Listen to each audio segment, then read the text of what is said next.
In linguistics, an absolute construction is a grammatical construction standing apart from a normal or usual syntactical relation with other words or sentence elements.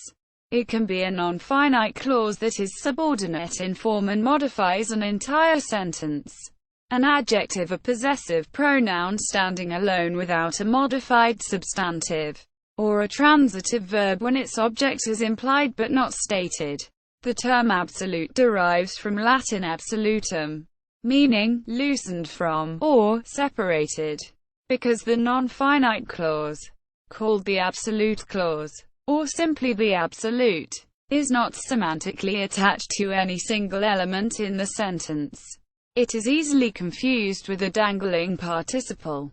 The difference is that the participial phrase of a dangling participle is intended to modify a particular noun, but is instead erroneously attached to a different noun, whereas a participial phrase serving as an absolute clause is not intended to modify any noun at all. English. While the absolute construction is not particularly common in modern English and is generally more often seen in writing than in speech, it may be spoken as one of several fixed expressions.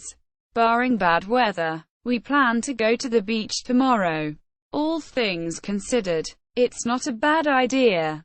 This being the case, let us go. The referee having finally arrived, the game began. Latin. Absolute clauses appear in Latin with the modifying participle in the ablative case. For this reason they are referred to as ablative absolutes. An ablative absolute describes some general circumstance under which the action of a sentence occurs. When translated into English, ablative absolutes are often translated as, with, noun, participle. Quote, Urbi capta Aeneas fugit. With the city captured, Aeneas fled. Other Indo-European languages. Absolute constructions occur with other grammatical cases in Indo-European languages, such as accusative absolute in Greek, German and Latin, genitive absolute in Greek, dative absolute in Gothic and Old Church Slavonic, and locative absolute in Vedic Sanskrit. See also ablative absolute, accusative absolute, genitive absolute, nominative absolute.